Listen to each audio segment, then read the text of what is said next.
ask a question, please submit it through the Q&A feature on your Zoom interface. Now, I'm very pleased to turn it over to our board co-chair, Ann Lewis. Ann? Thank you, Joel. I'm honored to introduce our distinguished guest today, Ambassador Michael Oren and Nitzan Daniel. I had the good fortune to watch Ambassador Oren very closely when he served as Israel's ambassador to the United States between 2009 and 2013. Born in the United States, educated, and he taught at several Ivy League universities before serving in the Israel Defense Force as an officer, paratrooper, and spokesperson. But even before he was a diplomat, Michael served as an emissary to Jewish refuseniks in the Soviet Union at a time when that was a dangerous assignment. He went on to serve as an advisor to Israel's delegation to the UN, which I think had some dangers of its own, and as a government director of interreligious affairs. He has written 2 New York Times best-selling books, Power, Faith, and Fantasy, America in the Middle East from 1776 to the present, and 6 Days of War. Nitzan Daniel is a resident of kibbutz Kfar Sold, located about 3 miles from the Israel-Lebanon border. She is vice president for research and development for a high-tech startup specializing in big data, and the proud mother of a 12-year-old and an 8-year-old. But her family is under attack. For the past 8 months, there have been daily siren alerts due to rockets and explosive drones fired into Israel from Lebanon by Hezbollah. Nitzan's children can only study safely in bomb shelters and safe rooms. Ms. Daniel was part of a delegation that Ambassador Oren and DMFI recently co-hosted in Washington to raise awareness with lawmakers about Hezbollah's ongoing attacks. We look forward to learning from them. Thank you for joining us again today, Ambassador Michael Oren and Nitzan Daniel. Thank you so much, Ann. What a great honor to be introduced by you.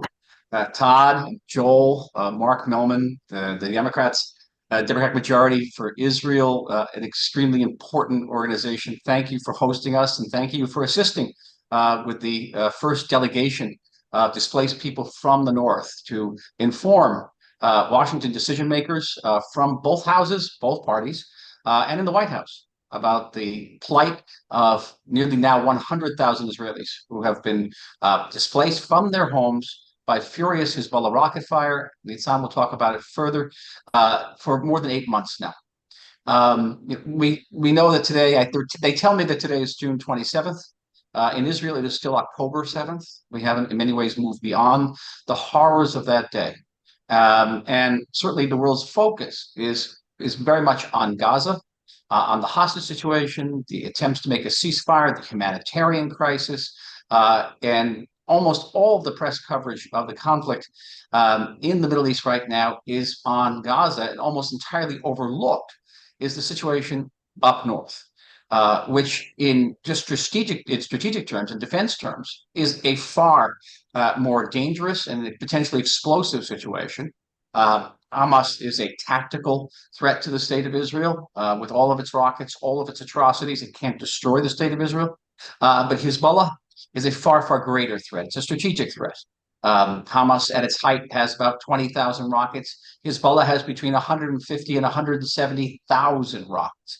They are longer range. They are heavier rockets, and they're extremely accurate. The IDF estimate for Hezbollah rocket fire in any open war between Israel and Hezbollah is between 1,000 and 6,000 rockets per day, which would quickly overwhelm all of our anti-missile defense systems at any level.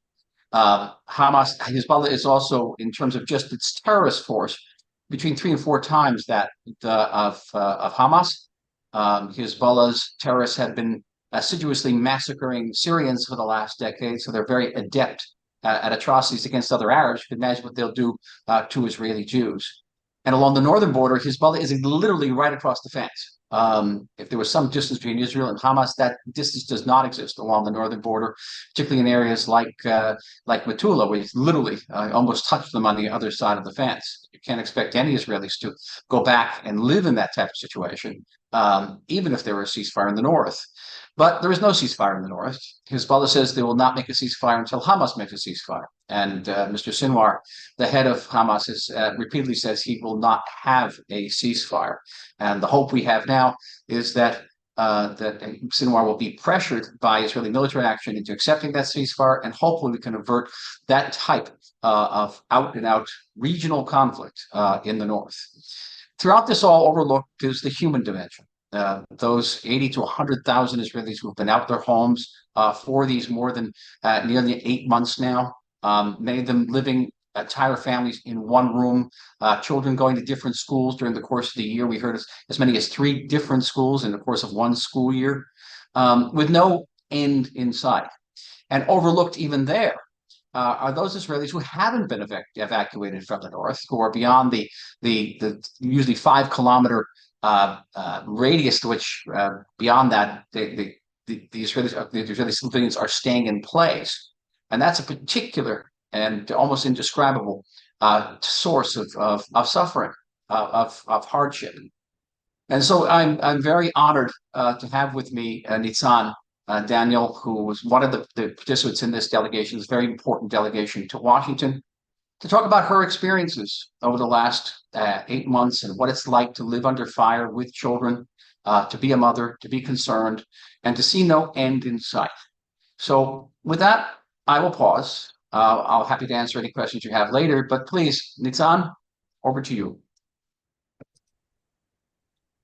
Thank you, Michael.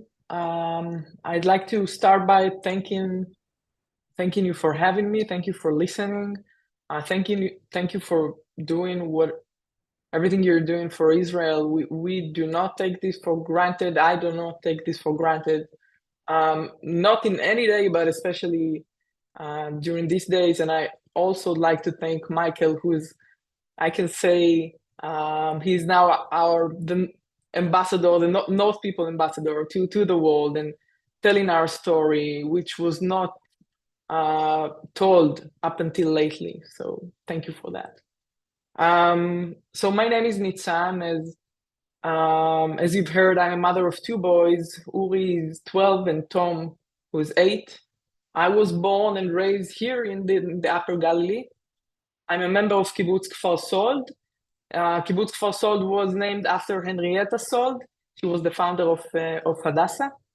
And we are located about 3.5 miles from the border, and hence we are not displaced, we were not evacuated. And we are the northest town, village, kibbutz, who is not evacuated here in Israel.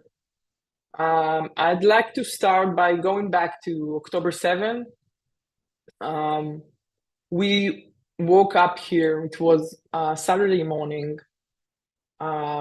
hearing the news, and that was probably the scariest day of my life. And we couldn't avoid thinking, are we next? I don't know if you're familiar with Radwan unit, Radwan force. They are Hezbollah's special force, and their public goal is to infiltrate Israel and take over villages and army bases. Knowing that, we couldn't avoid thinking, do we need to escape? Do we need to get into the car and drive? But at the same time, we were thinking, if we're escaping now and they are coming, is it the right thing to do? Maybe that they can catch us on our way. I found myself with my partner simulating a scenario where if they're coming, we will hide in our attic. So we've simulated opening the folding stairs of our attic, getting inside up there and closing them from up there. So if they'll come, they won't know that we are there, and doing all of this and trying to prevent our kids understanding what's happening. Moving forward to today, more than 8 months later, we live here in a war zone. And I'd like to share what does it mean to live in a war zone here. So as you know, Hezbollah joined Hamas the day after October 7, and since then we get missiles, rockets, explosive drones daily. We get sirens targeted, rockets targeted at us, and sirens daily. My kids, my two boys, at their school, they need to study in a shelter because it takes up to 15 seconds from the moment the siren is starting until the rocket is estimated to get to the target. I can tell you honestly that in most cases, the siren is starting at the same time we hear the boom of the rocket or the drone. I'm having conversations with my kids I never thought that I will need to have. I'm answering questions I never thought that I will need to answer. I don't know if I'm answering them correctly. I don't know if anyone knows how to answer them. My son asked me, Mom, if they're coming, where do you think I should hide? And when I told him, I think the best way is to hide in the closet, because sometimes even for games, he's doing that. So he said, but if I'm in the closet, then there's no room for you. I can find him sometimes sleeping in his bed with his toy rifle. I lately heard a conversation of him and his friend here from the kibbutz, and his friend told him, you know, last week the rockets hit just above the kibbutz, and yesterday they hit just below the kibbutz. I think that next time they will hit the target. And this is a conversation between two 8-year-olds. I had a case when we were in our garden and a siren started, and the neighbor's dog, he got scared, which is something that happens here a lot with the dogs and the noise. So we took him with us to the safe room, and my son asked me, Mom, do you think he's scared that we are kidnapping him?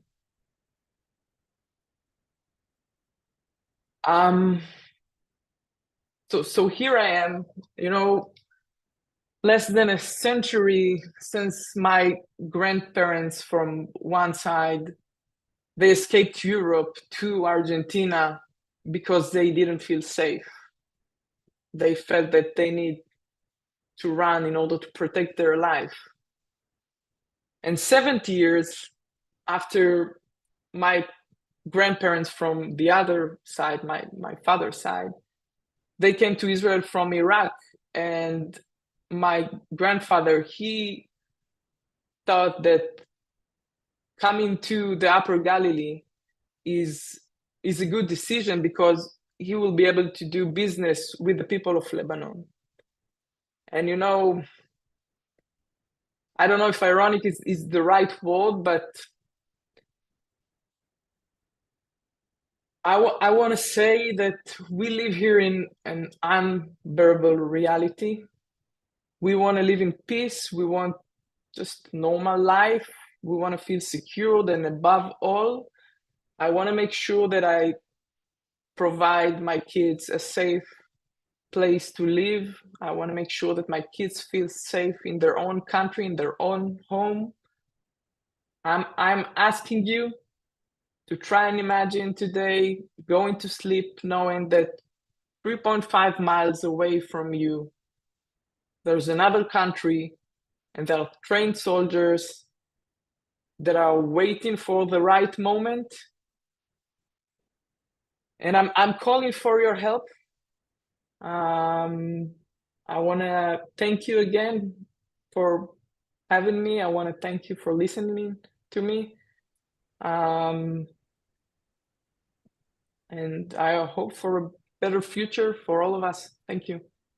Thank you. Thank you, Nitzan. Thank you, Ambassador, for your opening remarks. As a reminder to folks, if you have questions for either of these folks, you guys can use the Q&A feature at the bottom of the screen.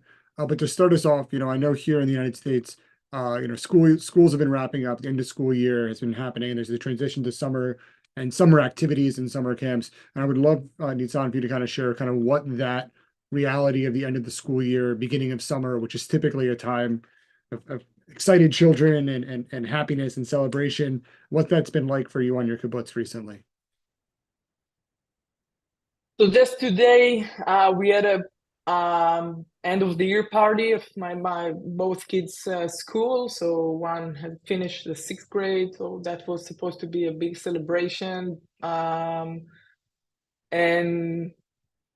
the party itself, we have instead of doing it where the school is located, we have placed it a bit southern to make sure that we are as safe as we can be. And still, during the time of the party, rockets, about 50 to 60 rockets coming from Lebanon.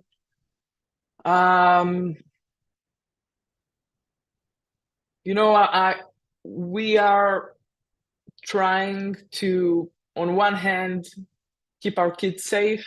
On the other hand, trying to make their experience of life, being kids, as normal as we can. I can say that there are already studies showing an increase in schools problem, like studies. We see a higher demand for treatments. We see an increase in our elderly mortality. There are things that we can already see and we can't avoid, unfortunately. So yeah, I hope I answered your question. Oh, thank you. Thank you. I appreciate it. Ambassador Oren, I think it would be helpful if you could provide some kind of higher level explanation here of the current situation, what was supposed to be the situation under Resolution 1701 and kind of what Hezbollah's current posture has been since October 7th to kind of, make that mute or not mute, irrelevant. Thank you, Joel. Well, the Biden administration is attempting to reaffirm Resolution 1701. This was a resolution that was adopted in the aftermath of the Second Lebanon War in 2006, framed by Condoleezza Rice and then Israeli Foreign Minister Tzipi Livni. 1701 called on Hezbollah to withdraw north of the Litani River. That's about 13 miles from our northern border. And UNIFIL, the UN peacekeeping operation, was supposed to act as a buffer between Hezbollah's forces and Israel's northern border. 1701 was never really implemented. Hezbollah violated it immediately. UNIFIL did not take up that role. The American mediator, Amos Hochstein, is trying to convince Lebanon to apply this and try to convince Hezbollah to withdraw north of the Litani. Instead of the UNIFIL, my understanding would be the Lebanese army would move into that area. Now, Israel is going to have a problem with this. Let's leave aside the fact that I actually don't know what kind of leverage the United States could bring to bear on Hezbollah to convince it to withdraw under Israeli fire north of the Litani River. But leaving that aside, we have a longstanding disagreement with the United States under both administrations, Republican and Democratic, about whether Lebanon actually exists. The United States proceeds on the assumption that there is a country called Lebanon. There is an entity called the Lebanese Army. As far as Israel is concerned, there is no Lebanon. There's just Hezbollah, and the Lebanese Army is basically Hezbollah. So you're negotiating with Lebanon. You're negotiating with Hezbollah. Our problem is acute and growing increasingly intolerable because Israel's nightmare is always a war of attrition. Israel hates wars of attrition. We like to bring things to a decisive head, one day or the other, militarily. And this is worse than a war of attrition. It's a creeping attrition as Hezbollah shell fire and rocket fire creep southward, now reaching the tip of the Sea of Galilee. You know, if you're talking not to Jews, you're talking to Christians, they're familiar with Capernaum. They're familiar with the baptismal site where the Jordan River emanates from the Sea of Galilee. That is where the shells are falling. One fell not too recently around Nazareth itself, and we are basically one rocket away from this type of conflagration, because if one of these rockets hits a schoolhouse in Tiberias or hits an army base and kills a great number of children or a great number of soldiers, either or, the Israeli government, which is already under immense pressure to take more robust military action against Hezbollah, will be forced to do so. And as I mentioned before, this is a war of a completely different scale and magnitude than what we've witnessed in Gaza, with all that entails. That rapid and intense rocket fire will force the Israeli army to move into southern Lebanon. There are some 200 Lebanese villages under which, literally in the houses under which Hezbollah has stored a great majority of its rockets. And Israel would have to move through those villages, through those houses. A very difficult war. And the United States has said publicly now that it will support Israel, at least defensively, and in helping to take down these rockets, as they did on the night between April 13th and 14th, when Iran fired the 350 rockets at us. But even America's systems, the THAAD and Aegis systems, may prove inadequate up to the task of that massive rocket fire. And the big issue is, will the United States take further action? In my discussions in the Hill and in the White House, I always ask the question, is the United States willing to put teeth into don't? Okay, remember the don't of October, when the president said to both Iran and Hezbollah, don't? But will the United States also put teeth into that and saying, should Iran and Hezbollah dare to attack Israel on this massive scale, the United States will defend Israel not just defensively, passively, but offensively. Well, thank you. That's really helpful, and hopefully that helps to kind of shed some background for folks. Barry Klarman, who's watching along, had a question. You know, one of the things that's also been a result of Hezbollah's attacks have been wildfires from the result of some of the rockets. And Barry wants to know kind of what are some of the longer and shorter term impacts of these fires, and are there enough resources and firefighters available given Israel's other constraints to fight these fires? Nitzan or Ambassador, whichever one of you wants to answer this, it's up to you. Son? I'll answer until she comes on. It's just that more than 11,000 acres have been set on fire. That's roughly about 8,500 football fields. That's a very large area for the state of Israel. And Israel has struggled to extinguish these fires. Ultimately, we have extinguished them. It's not like the Carmel fire of 2010, where we didn't have the means. Since then, because of that fire, we've acquired firefighting implements that have been, I think, more effective. But it has had a major deleterious impact on the agricultural sector. And not only have large agricultural areas been incinerated, but farmers are unable to cultivate them. They're unable to pick the apples and unable to pick the cherries that grow in the Galilee. And I don't know if Nitzan can hear. You can tell how is the kibbutz grappling with this. So, you know what? One of the biggest challenges in this problem is that in many cases there is a problem handling the fire because people are afraid that more missiles will arrive. We had fires here in the kibbutz that were handled by the kibbutz members. We obviously don't have the required equipment or the knowledge to do that, but because the fires are so massive and they can't be handled like we wanted, and because again people are afraid to get hit by recurring missiles, then we see a lot of, as Michael mentioned, a lot of acres and of agriculture that are getting hurt. And personally, my parents' house in Kiryat Shmona was just a few meters. The fire got a few meters away from their home. Wow.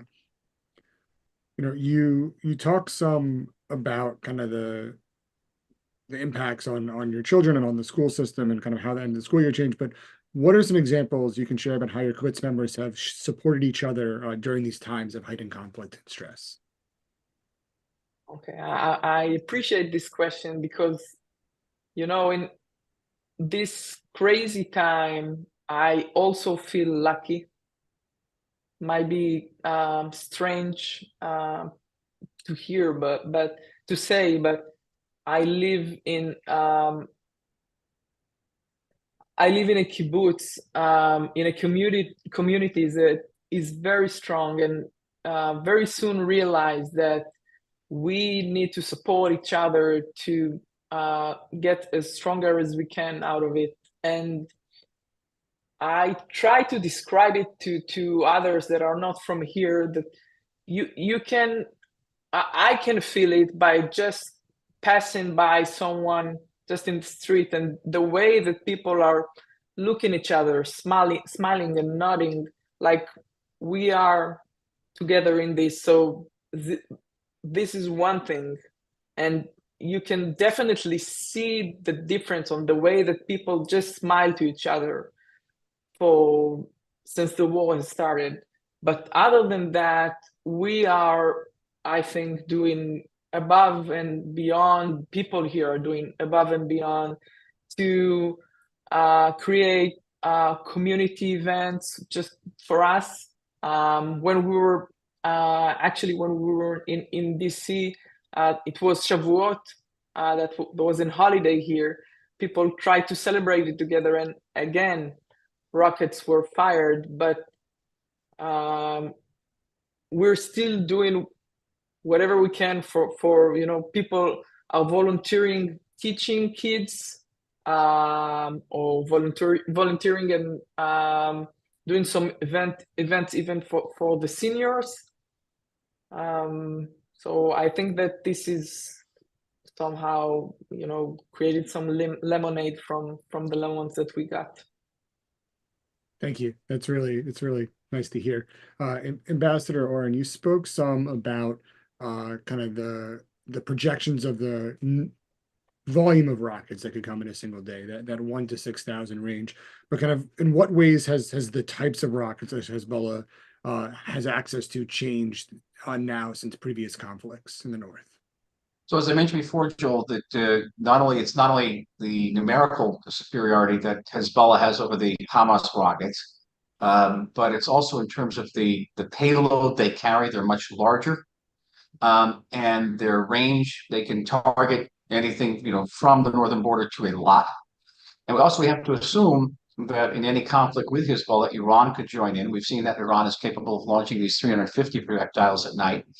And we will also be targeted by Iranian-backed militias in Iraq and in Syria, and even from the Houthi rebels in Yemen. The Houthis can reach us with their rockets.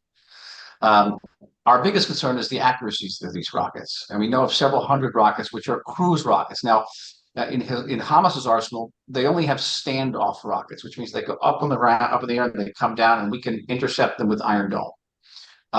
But the cruise rockets are guided by a joystick, and they can be guided to our airports, to our oil refineries, to our chemical plants. Again, as I mentioned before, even to Dimona, our air bases. And that's where the strategic threat really comes in. There's great amount of talk in Israel about knocking out our electricity grid and whether Israel can survive without electricity for 3 days. And there's a big debate about it. It's an open debate, very disturbing debate. So that is just the rockets. The other major threat comes from drones. We now know from Ukraine that Iran is one of the major producers of drones in the world. It has a sophisticated drone technology, and many of our casualties in the north have been afflicted by drones. And the drones are also involved in surveillance and reconnaissance. They have very small drones that emit very little energy and are very difficult to detect through radar. And they can see our troops. We had a soldier killed, about 16 wounded, who were billeting in an Arab village in a community center. And Hezbollah knew where they were, and they actually published a film of the drone going down an air shaft. So there's very little places even our soldiers can hide close to the border. I have a colleague who was called up to the border and says he couldn't even get out of the bunker to go to get a meal in the mess hall because they basically get picked off in that way. Very, very dangerous. Now, on top of all that, Iran has a very large arsenal of flat trajectory anti-tank missiles. So this is not a rocket that's going up in the air. It's not zigzagging back and forth like a cruise missile, but it's going in a straight trajectory. And that is very difficult, if not impossible, to intercept. And a number of our killed and wounded have been inflicted by flat trajectory anti-tank missiles. So If I may add, sure. this exact missiles, they hit a house of my mom's good friend and killed her. She was 70 years old, and her son, 45 years old. And that was targeted directly into the house. It was not an accident or so. And there are films showing that the house was the target and it killed two people, two civilians. Wow. A lot of folks that have on this call have been to Israel before have probably been to some of the kibbutzes in the south and seen kind of the size of the rockets that Hamas has. But Ambassador Oren, when you were in DC, you related to one of the members of Congress we were meeting with that some of the rockets that Hezbollah has are the length of a hallway in Capitol Hill. And I think that to me was a very stark visual, having seen the size of the Katyushas versus these larger scale rockets that we're talking about. There was a question from a person in the chat, so I'm missing the name now, but they were asking about kind of the newer, more advanced laser-based weapons that the U.S. has been partnering with Israel on. Are those available to be used in this to help defend Israel? Are those still in development? Kind of what is the status of those weapons, Ambassador? The weapon is called Iron Beam, and it is a quantum leap in defense technology. You know, the average Iron Dome interceptor costs between $60,000 and $80,000. And they're taking down a rocket, which may cost hundreds of dollars. So there's a battle of economy of scale here, not just of quantity. And Iron Beam, a blast of a laser will cost several dollars. It'll have certain limitations, particularly if it's a cloudy day.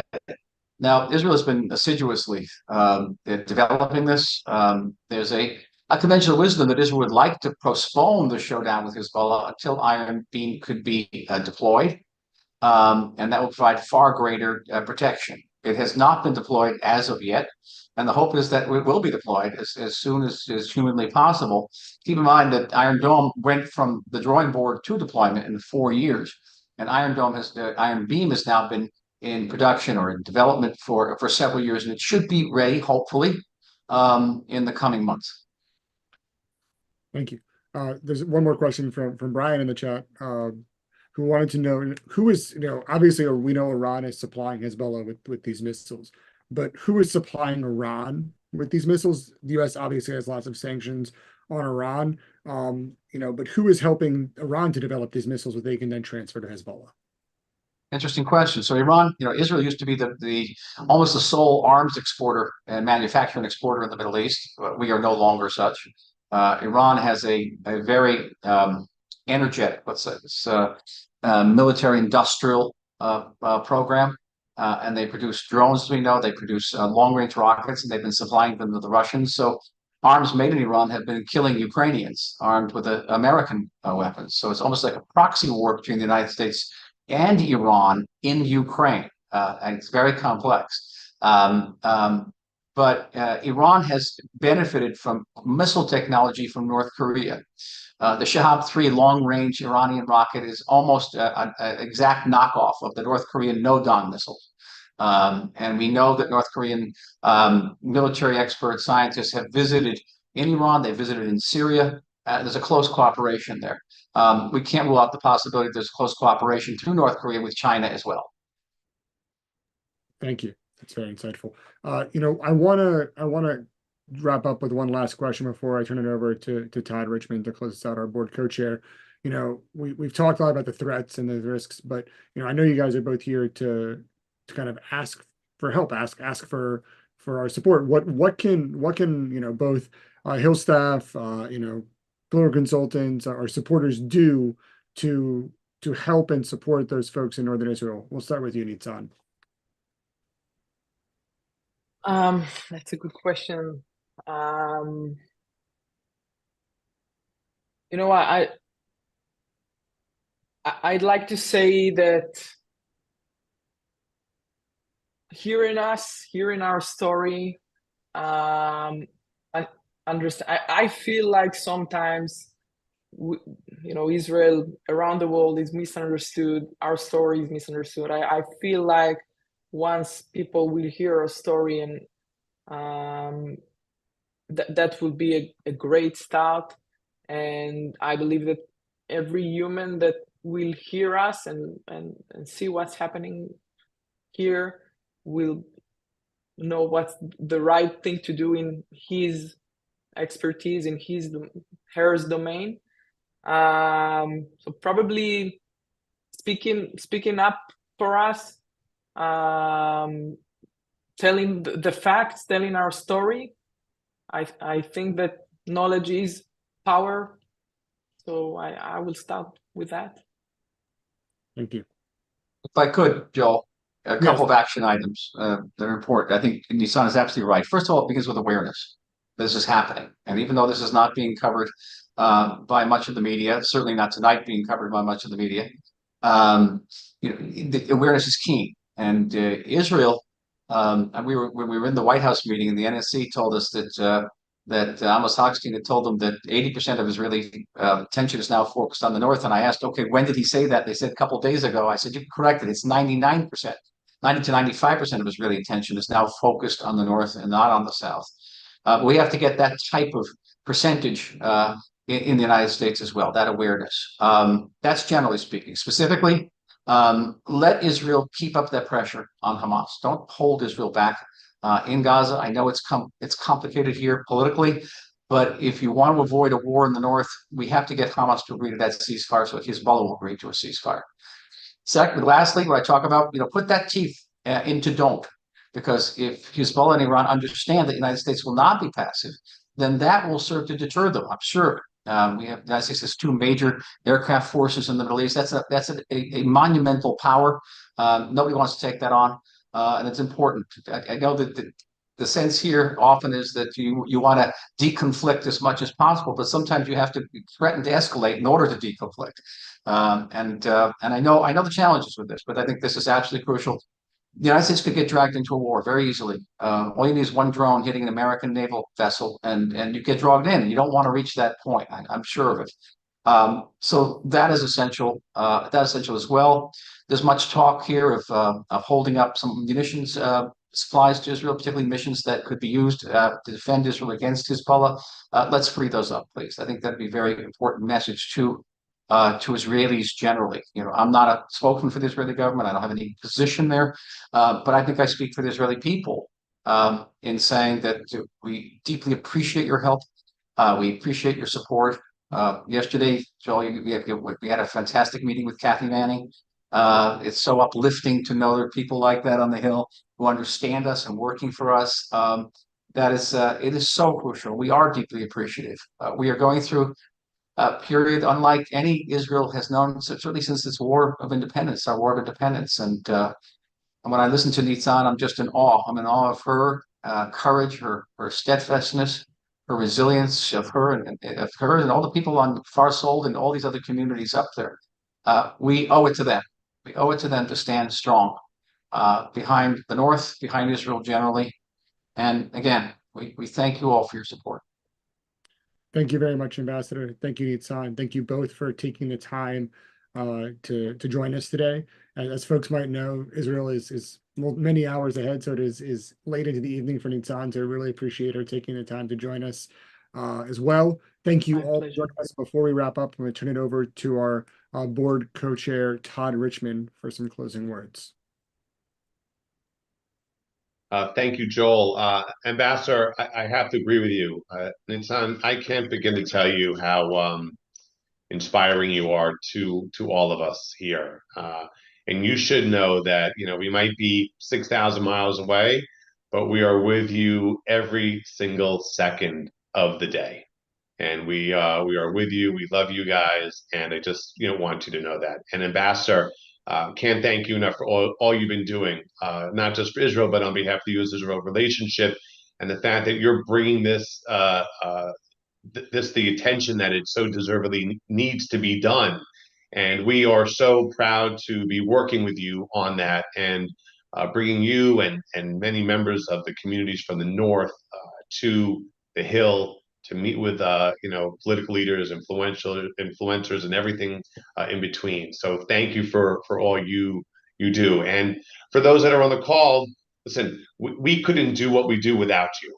And us bringing people to the Hill to meet with members of Congress and their staff, or the stuff that we're doing in state conventions all throughout the United States, and so many of the other things that we are doing as a pro-Israel democratic organization. The only one that's really getting in there and working as hard as we are, but we couldn't do it without the resources. So please visit DMFI.org, click on that support button, follow us, as Joel said before, on Twitter, Facebook, Instagram. And with that, once again, Nitzan, get a good night's sleep tonight.